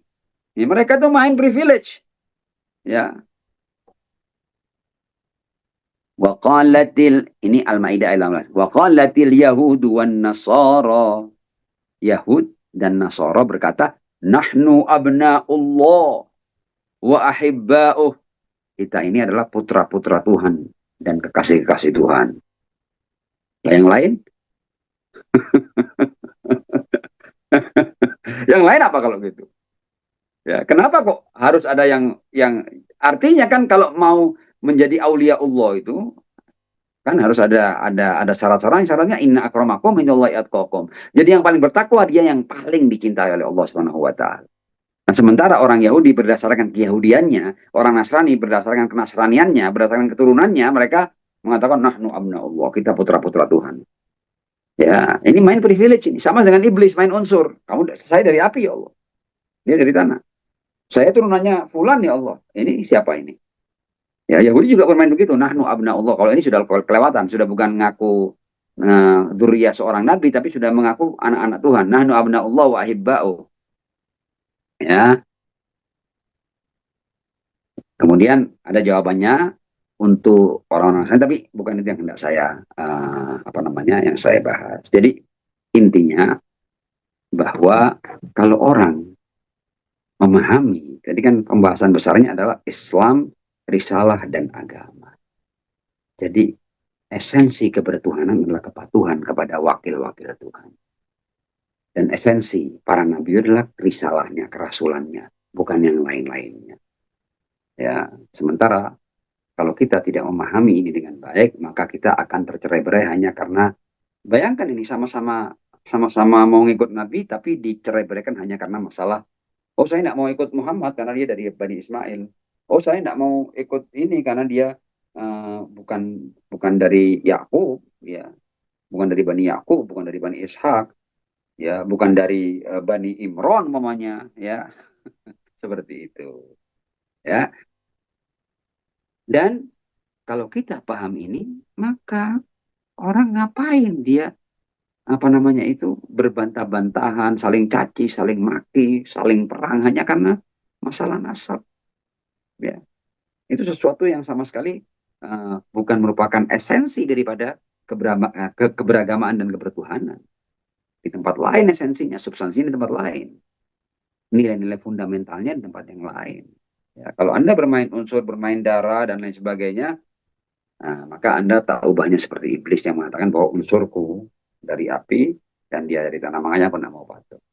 Jadi kepatuhan itu sekali lagi bukan karena ini dari turunannya ini dan itu. Nah, ini juga penting juga ini. Saya mau tanya, ini penting ini. Kita sebagai mengikut Ahlul Bait ini penting. Kita ketika jadi saya kadang-kadang ada koreksi. Saya mengikuti Rasulullah karena mana yang lebih dekat keluarga dengan para sahabat. Bukan gitu mainnya. Bukan gitu mainnya. Ya, mana yang lebih dekat, keluarga atau para sahabat? Enggak, kita ngikuti ahlul bait bukan karena dia lebih dekat dengan Rasulullah, enggak begitu, bukan karena dia keluarganya, enggak. Kita karena perintah Tuhan. Karena perintah Tuhan. Kebetulan memang ya yang menjadi para imam itu dari keluarga Rasulullah. Tapi karenanya kan bukan semua keluarga Rasul kemudian jadi imam, kan enggak begitu kan. Makanya jadi semua kelayakan inusanya. Ya, Imam Ali karena dia yang paling layak. Kemudian Imam Ali punya banyak anak. Tapi dari semua anaknya yang jadi cuma Hasan dan Hussein. Karena dua-duanya ini punya kelayakan. Kemudian satu pun dari keturunan Imam Hasan tidak ada yang jadi imam. Karena tidak ada yang punya kelayakan. Yang punya kelayakan adalah keturunan dari Al-Husain. Imam Husain juga punya banyak anak. Tapi yang punya kelayakan adalah Ali Zainul Abidin. Dan begitulah. Dan kita mengikuti mereka bukan karena mereka tanda kutip keluarganya Rasul. Tidak, karena ditunjuk oleh Tuhan. Dan kebetulan ditunjuk itu semuanya keluarga Rasulullah. Jadi masalahnya bukan masalah keturunan, bukan masalah keluarga, ini bukan nepotisme ini. Ya. Jadi urusannya kita patuh sama Tuhan. Jadi seandainya Tuhan nunjuk yang lain, ya kita ikut. Nah, kalau kita sudah terikat dengan masalah keturunan, durian, kalau ini tunjuk orang lain, kita tidak mau ikut kita. Akhirnya kita agama fanatisme ini, bukan kebertuhanan ini, bukan penghambaan. Penghambaan itu sudah ikut. Jangan pakai kenapa dan mengapa enggak. Karena mereka yang dipilih dan Anda juga jangan berpikir, bahwa kalau itu Tuhan diskriminatif ya. Kok yang dipilih dari keluarga Rasul? Enggak, karena yang punya kelayakan mereka. Yang lain enggak. Bahkan di antara keluarga enggak semuanya punya kelayakan. Karenanya enggak semua anak imam itu imam. Yang hanya yang punya kelayakan. Ya. Jadi kita berwilayah kepada para imam bukan karena mereka keturunan Rasulullah, enggak, karena mereka ditunjuk oleh Allah. Dan kebetulan ditunjuk itu adalah dari keturunan Rasulullah Shallallahu Alaihi Wasallam. Nah, sepertinya mukadimah yang kedua ini juga cukup panjang dan kita akan akhiri sampai di sini untuk kemudian kita akan masuk pada mudah-mudahan di pertemuan ke depan kalau enggak yang terakhir ya yang sebelum terakhir ya tinggal 2 pertemuan lagi insyaallah. Wassalamualaikum warahmatullahi wabarakatuh. Waalaikumsalam warahmatullahi wabarakatuh. Terima kasih Ustadz, Masya Allah penjelasannya semakin membuka membuka pikiran saya. Alhamdulillah Ustadz. Yang tadinya memang saya masih berpikiran bahwa kita mengikuti Ahlul Bait karena kita lebih percaya bahwa imam-imam setelah Rasulullah, penerus Rasulullah itu adalah keturunan dari Rasulullah. Jadi masih keluarganya Rasulullah, bukan dari sahabat. Jadi agak alhamdulillah dengan penjelasan Ustaz tadi semakin jelas ya Ustaz bahwa itu bukan karena mereka adalah keluarga Rasulullah, tapi karena memang ditunjuk oleh Allah Subhanahu wa taala. Alhamdulillah Ustaz, terima kasih Ustaz penjelasannya. Nah, setelah kita akan masuk sesi tanya jawab. Mungkin saya akan mulai dengan pertanyaan-pertanyaan yang ada di chat ya Ustaz ya. Ya, silakan. Ya. Dari Ibu Soraya, salam Ustadz, maaf jika manusia setelah kematian berubah wujud, yang sesat jadi iblis, yang selamat wujudnya jadi apa? Apakah tetap sebagai manusia, berubah wujudnya setelah wafatnya, tidak menunggu akhir zaman ya? Karena para indigo sudah bisa melihat makhluk-makhluk yang berwujud itu dari sekarang. Mohon penjelasan. Oke, ya, saya jawab sederhana aja ya. Memang dalam keterangan Imam Khomeini, Qaddasallahu Ta'ala Sirrahu Syarif ya, itu beliau mengatakan bahwa makanya kan, jadi apa namanya itu, orang jangan bicara unsur. Bahkan kata Imam Khomeini ya, kita ini kalau tidak hati-hati, bahkan kita tidak bisa mempertahankan wujud kita sebagai manusia ketika kita dibangkitkan nanti. Berapa banyak orang yang dibangkitkan dalam bentuk hewan-hewan yang liar, yang buas dan lain sebagainya. Ya, jadi kita ini kalau tidak hati-hati, kita bahkan bisa tidak dibangkitkan sebagai manusia. Ya, jadi memang itu benar ya bahwa ada istilahnya dalam agama itu masakh ya. Jadi manusia ini bisa apa namanya itu bisa berubah wujud ya dari manusia kemudian menjadi hewan-hewan yang sangat menakutkan. Artinya kata yang Huma ini bahwa Anda jangan pede karena Anda lahir sebagai manusia kemudian Anda bisa bertahan sebagai manusia. Kalau Anda tidak menjaga diri, tidak. Anda kalau tidak jaga diri Anda dilahirkan bukan sebagai manusia. Makanya kan kesempatan menjadi manusia ini adalah kesempatan. Jadi bahkan sebagian ahli irfan itu ketika dia dijadikan sebagai manusia, itu dia merasa mendapatkan anugerah yang besar. Bahkan dia tidak nuntut apa-apa dari Tuhan. Ya Allah, aku terima kasih karena engkau sudah ciptakan aku sebagai manusia. Nah, syukurnya dia ini membuat dia totalitas menghamba kepada Allah. Apa kata Tuhan sudah. Ya. Ustaz, lanjutan dari pertanyaan tadi, Ustaz, maksudnya kalau yang dimaksud dengan orang-orang yang indigo itu yang bisa melihat, apakah itu betul, Ustaz? Itu memang ada dikasih kelebihan dari Allah? Ya, saya begini, istilahnya beginilah. Jadi orang itu kan sangat subjektif ya. Jadi kita juga tidak bisa percaya 100%, tidak bisa tidak percaya 100%. Karena kita tidak punya orang yang tidak indigo, ya. Itu kita tidak bisa menilainya. Ya, kita menilai bahwa penglihatannya benar dari mana kita. Sekarang saya kasih contoh, sudah kita tidak usah bicara indigo dulu. Jadi indigo, katakanlah orang indigo itu bisa melihat sesuatu yang tidak dilihat oleh banyak orang. Tapi siapa yang menjamin bahwa kesimpulannya pasti benar? Kita ini di alam materi ini, kita kan melihat kan, kita kan mendengar kan. Apakah apa yang kita lihat, apa yang kita dengar kemudian menjamin bahwa kesimpulan kita benar? Tidak kan. Jadi melihat itu sama dengan kita melihat alam materi ini. Alam materi ini kita melihatnya, mendengarnya, menjamahnya, merabanya, dan kita sehari-hari bersama alam materi. Bersama berbagai macam cerita di alam materi ini. Tapi apakah kesimpulan kita pasti benar? Tentang alam materi ini tidak harus benar. Ya. Kalau ini kan kita masih bisa menilainya, kita masih bisa mengukurnya, kita masih bisa mendiskusikannya. Tapi kalau indigo sangat subjektif. Jadi kita memang jangan terlalu sombong untuk kemudian menolak mereka, tapi juga jangan sembrono untuk percaya dengan apapun yang dilihat oleh orang-orang indigo. Tanpa kita meremehkan orang-orang indigo. Tapi bagaimanapun juga penglihatan dia, vision dia itu adalah sangat subjektif. Karena apa yang dia lihat dengan kesimpulan itu jauh berbeda. Dan tidak harus kebenaran. Ya. Di dunia ini kadang-kadang kita tertipu enggak dengan tampilan orang? Di alam nyata yang kita dengar, yang kita lihat dan kita dengar dengan mata ini, kita bisa tertipu enggak dengan orang? Bisa tertipu kan? Di alam sana juga bisa. Jadi tidak ada jaminan bahwa orang indigo kemudian tidak bisa tertipu dengan apa yang dilihatnya. Kalau seandainya memang ada yang dia lihat dan benar yang dia lihat seperti itu. Oke. Ya, terima kasih Ustadz. Pertanyaan kedua dari Ibu Hana. Salam Ustadz, jika manusia semua sadar bahwa dirinya adalah hamba, lalu taat dengan Allah Subhanahu wa Ta'ala, maka kira-kira apa yang akan terjadi Ustadz? Apakah para petunjuk kebenaran menjadi tidak relevan atau tidak dibutuhkan? Iya kan, kepatuhan itu kan tidak mungkin kita patuh itu. Namanya patuh, ya kita patuh dengan Tuhan. Patuh dengan Tuhan, ya berarti harus patuh dengan urusan Tuhan. Jadi satu paket itu. Paket itu. Nah, tapi ini kemudian manusia bisa berkembang ya. Wa may yattaqillaha yaj'al lahu makhraja wa may yattaqillaha yaj'al lahu min amri. Sebenarnya ketakwaan juga akan jadi kebaikan-kebaikan kita juga akan melahirkan cahaya bagi kita. Jadi semakin kita mendekatkan diri dengan Tuhan, maka kita juga dapat reward dari Tuhan, dapat petunjuk dari Tuhan. Ya, pastilah dapat cahaya dari Tuhan itu.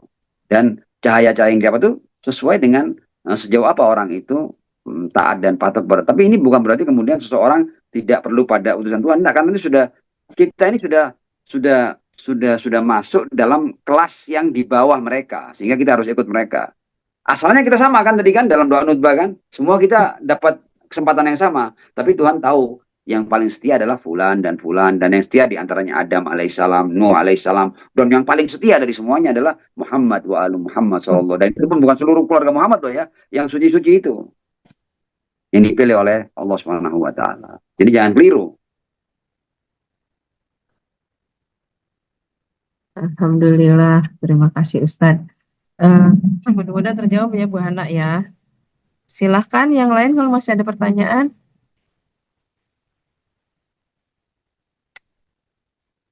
Assalamualaikum warahmatullahi wabarakatuh, Ustaz. Waalaikumsalam. Ini suaranya Pak Bambang ini ya. Iya, benar, Ustaz. Sehat ya, Ustaz ya? Kita sudah mulai akrab dengan suara antum ini. Amin, Ya, amin, amin. bahkan suara itu khas untuk setiap orang, nggak bisa ditiru kayaknya. Iya, benar, Ustaz. Kita, Ustaz baru dengar suaranya, tapi kita belum pernah ketemu. Nanti kita ketemu, Ustaz ya.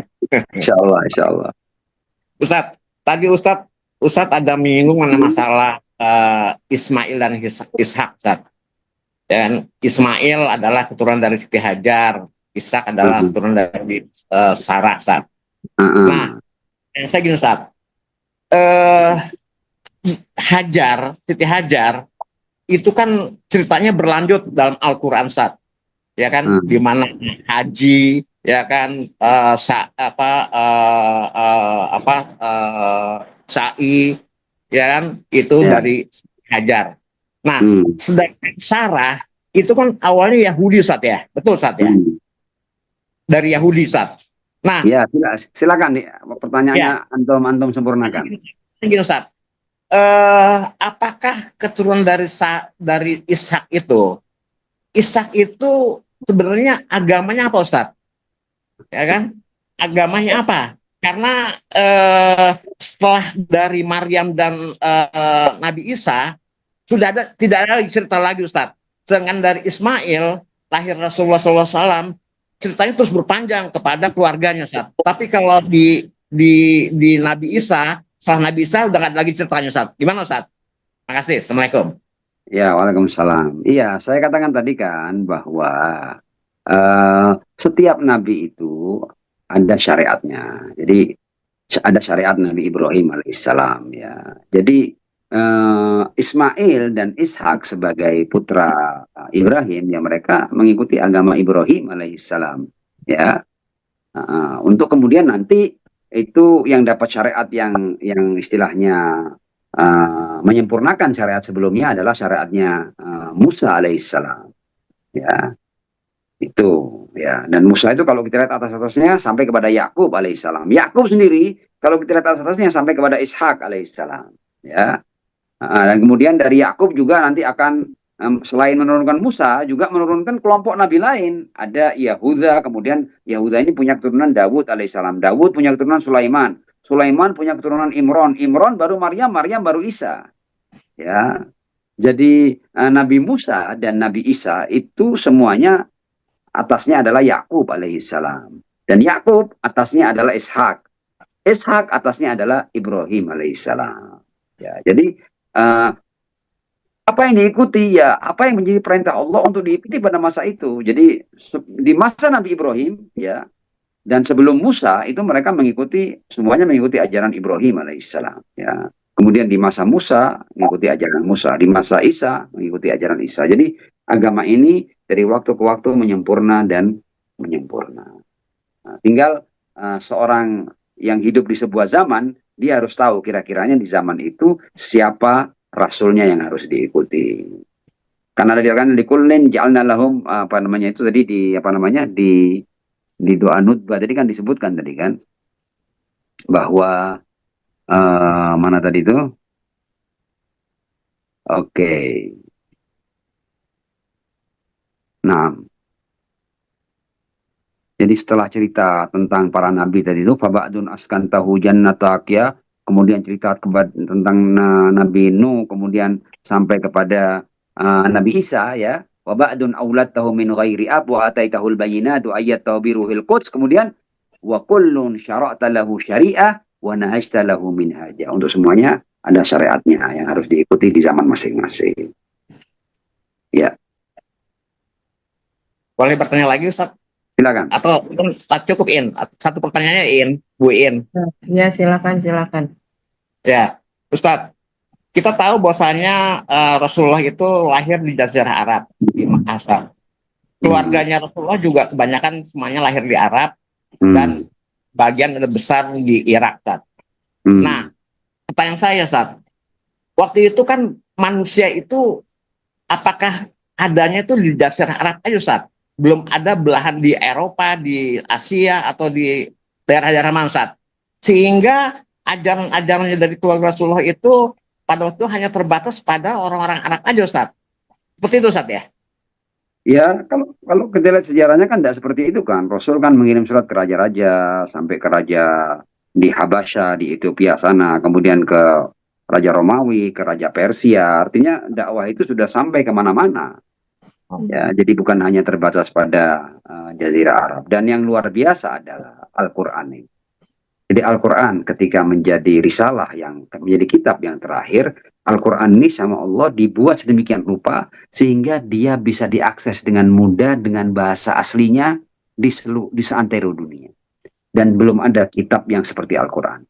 Kitab suci lain yang mendahului Al-Quran tidak punya tidak punya kekuatan seperti Al-Quran. Al-Quran ini dibaca oleh semua orang. Sementara di zaman sekarang ini orang kalau mau tahu bahasa Injil asli, umumnya kalaupun ada bahasa Injil asli, sangat kesulitan ada orang yang bisa bahasa itu. Bahasa Taurat asli sangat sulit orang kita temukan untuk bisa bahasa itu. Sementara Al-Quran ya, yang turun di Jazirah Arab itu, yang dakwah Rasul hanya 23 tahun itu, ternyata kitab ini dihafal.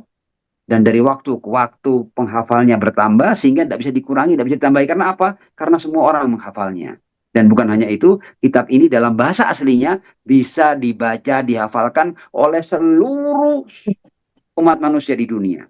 Anda mau ke pelosok Afrika, ke daerah mana itu yang paling terpencil di dunia, di sana ada orang yang bisa membaca Al-Quran. Jadi bahwa Al-Quran menjadi sebuah kitab dengan bahasa aslinya, ya, dan bisa dibaca oleh seluruh umat manusia, itu merupakan sebuah mukjizat yang sampai sekarang dan dari waktu ke waktu semakin bertambah luasan penyebarannya.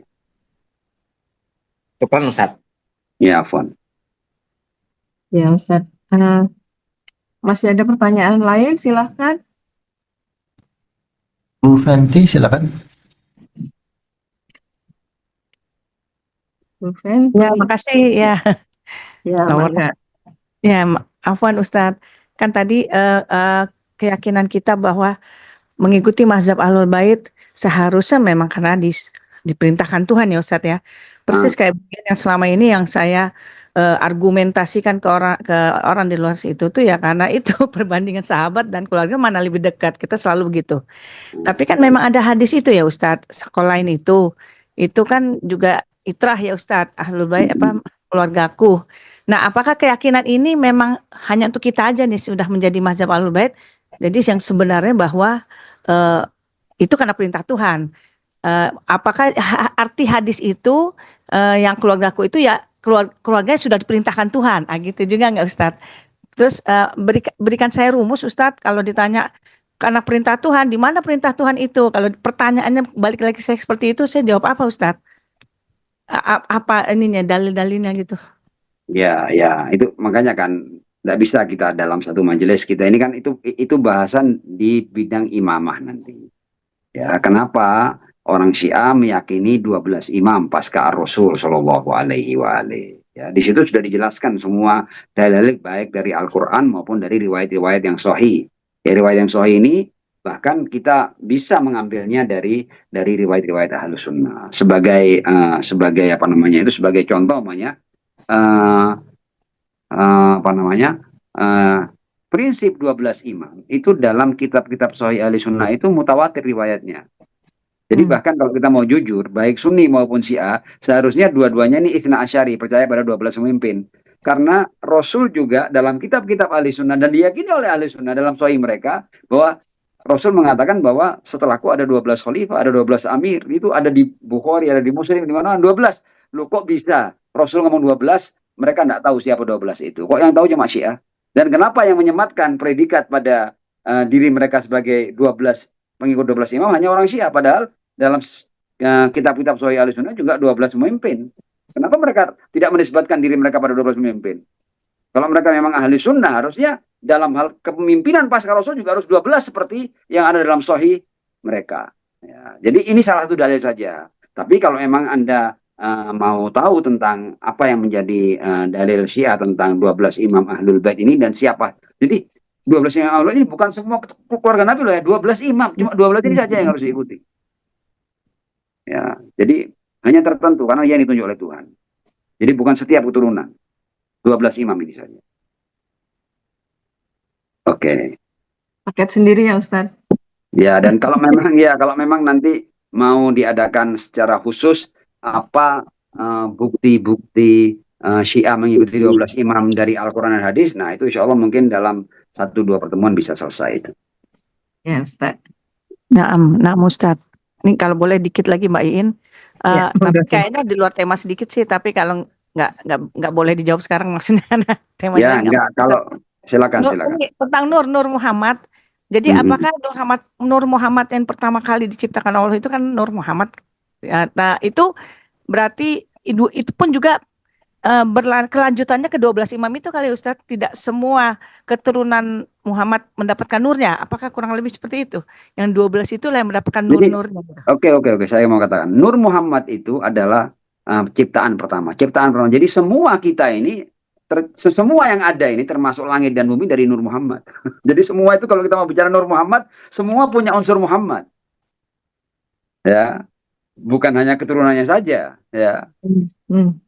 Tapi siapa yang kemudian dapat kelayakan untuk menjadi pemimpin? Ya orang-orang tertentu, tidak semua keturunan Muhammad. Jadi kalau kita mau bicara Nur Muhammad, ya bahkan iblis itu tercipta dari Nur Muhammad. Karena semua dari Nur Muhammad. Jadi jangan keliru.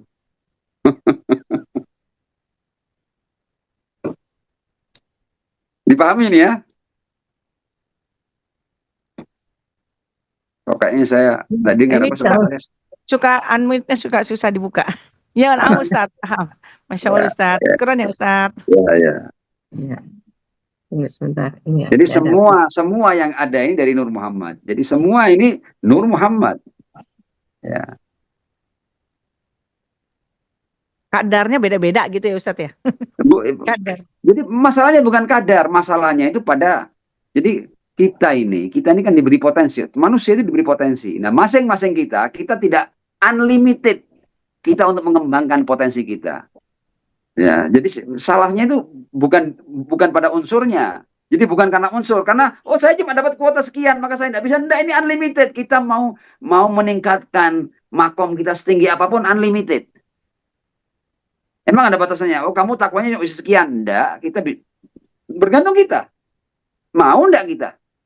Siap enggak kita? Jadi kalau batasannya enggak ada. Jadi kalau sampai kita mentok di, katakanlah ya, kalau tingkat itu kita katakan ada 1000 tingkat. Kalau kita mentok di 10, jangan salahkan orang lain kecuali diri kita. Karena kita punya potensi untuk sampai ke 1000. Unlimited pokoknya. Derajat ini unlimited. Nah, Ustaz. Syukron. Ya. Alhamdulillah. Assalamualaikum.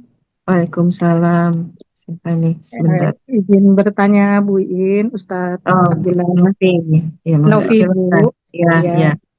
Afwan. Ustadz, begini, kan Al-Quran itu adalah risalah Allah yang kita akui sebagai kitab kita yang suci. Kemudian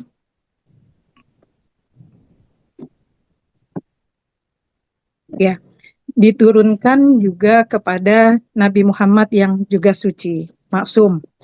Nah, kemudian dilanjutkan ke wasinya, yaitu ke-12 imam, itu juga legitimasinya maksum.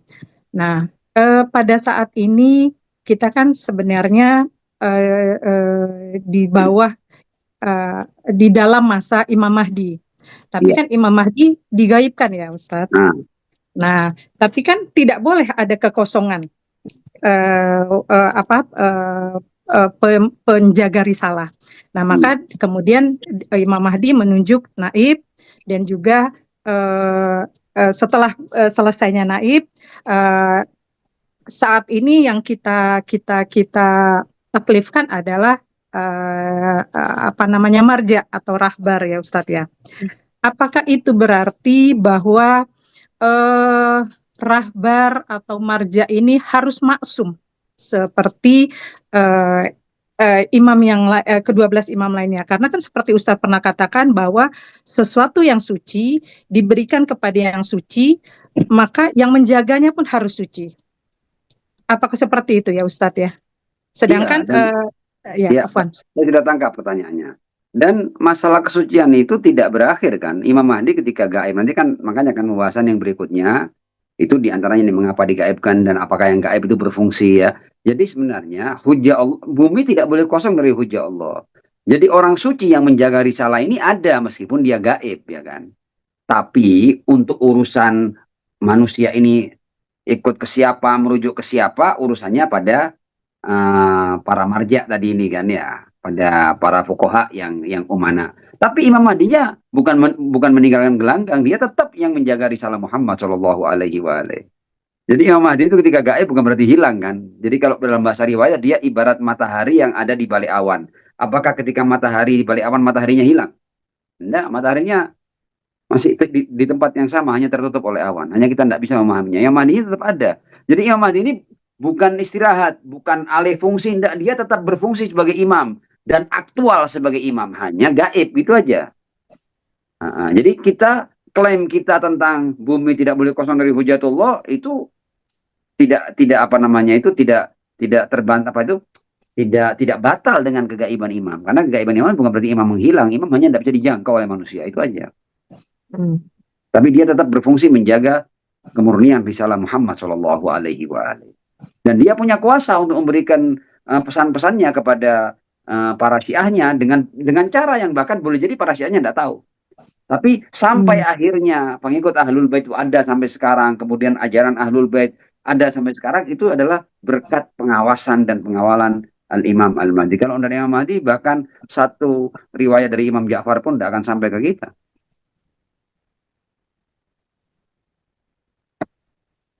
Ustadz, Ya. apakah Nanti pembahasan gaib ini di berikutnya. Ya, tapi ini jawaban singkat saja. Ya, ya Ustadz, apakah para marja ini atau orang-orang yang apa namanya mungkin itu bisa berhubungan langsung dengan Imam Tidak Mahdi? bisa, dia tidak bisa. Tidak Jadi, ada di jadi zaman kegaiban ini tidak ada orang yang bisa kemudian saya mau berhubungan dengan Imam Mahdi. Tidak ada, itu tidak bisa. Dan tidak ada yang cerita. Ya, tapi ini bukan berarti tidak mungkin loh ya. Kalau dari non maksum ke maksum, dia tidak bisa memutuskan kapan saja untuk bertemu. Tapi Imam Mahdinya dia punya kuasa untuk bertemu dengan siapapun dan dia punya 1001 cara untuk menyampaikan pesan tanpa harus orang itu tahu bahwa ini pesannya dari Imam Mahdi. Itu dalam keyakinan kita ada. Ya, Ustaz. Jadi beliau berfungsi sebagai imam. Tapi bagaimana dia menyampaikan pesannya itu tidak harus dengan ketemu saya Imam Mahdi begini, tidak harus. Tapi pesan itu sampai. Afwan Ustadz. Kalau Ya, begitu berarti para fuqaha ini tidak berarti maksum ya Ustadz, karena Memang tidak maksum, kita kan hanya meyakini pasca Rasul yang maksum kan 12 imam, yang lain tidak ada yang maksum selain 12 imam ini. Itu sudah clear itu dalam akidah kita. oh begitu. Jadi Iya. karena memang masih adanya Imam Mahdi, maka para Dan ini fuqaha hujah yang ini terakhir. tidak. Imam Mahdi hujah yang terakhir. Tidak akan ada ada hujah lagi. gitu. Hujah yang terakhir ini. Ya. Karena fuqaha ini dalam pengawasan Imam Mahdi seperti itu ya Ustadz ya. Bukan hanya para fuqaha, seluruh keberadaan dalam pengawasan Imam Mahdi. Oh, jadi kesucian hanya dipegang oleh Imam Mahdi. Hanya seperti itu Ustadz ya. Sekarang ini yang hidup maksudnya hujatullah. Saat ya, ini. Ya. Oh, jadi oke Ustadz. Ustadz Syukran Afwan, Ustadz penjelasannya. Ya. Afwan Ustadz. Jadi setelah Imam Mahdi, periode Imam Mahdi muncul, kemudian nggak lama nanti atau berapa lama, ya udah kiamat ya Ustadz, karena nggak mungkin lagi kan? Ya, kita jangan bicara durasi. Intinya Allah Subhanahu wa taala menciptakan keberadaan ini adalah keberadaan yang sempurna. Keberadaan yang kita bahkan tidak bisa mengkritisinya saking sempurnanya nanti. Ya, bahkan pokoknya walaqad katabna fi zaburi min ba'di dzikr annal arda yarithuha ibadiyas shalih. Jadi bumi ini akan diwarisi oleh hamba-hamba yang soleh, akan ada kehidupan yang damai, yang sejahtera, yang tentram, yang indah. Adapun berapa lama waktunya itu tidak terlalu penting. Pokoknya the end of life itu akan happy ending. Ya. Jadi bumi ini diwarisi oleh hamba-hamba Allah yang soleh. Seperti itu. Tapi ini hanya periode dunia, bagaimanapun juga sementara. Untuk kemudian kita akan pindah ke periode yang abadi, yaitu di kehidupan surgawi nantinya, yang tidak bisa digambarkan sekarang. Nah, Ustaz. Ustaz. Ustaz, satu pertanyaan terakhir mungkin Ustaz di Ya, chat. ya, silakan. Salam Ustadz, apakah wasi pada nabi-nabi sebelum Rasul juga ada yang digoibkan? Oh ya, pertanyaannya itu ya. Sebenarnya tentang digaibkan itu sebenarnya ada banyak cerita tentang digaibkannya seorang hujatullah loh ya. Contohnya seperti cerita gurunya Musa alaihissalam itu yang kita kenal dengan Nabi Khidir itu ya. Itu kan seorang hujatullah kan, tapi gaib juga kan. Bahkan Musa kalau tidak dapat sign dari Tuhan tidak akan ketemu dengan hamba Allah itu kan. Artinya di Al-Quran sudah ada bukti bahwa ada hujatullah yang gaib. Ya.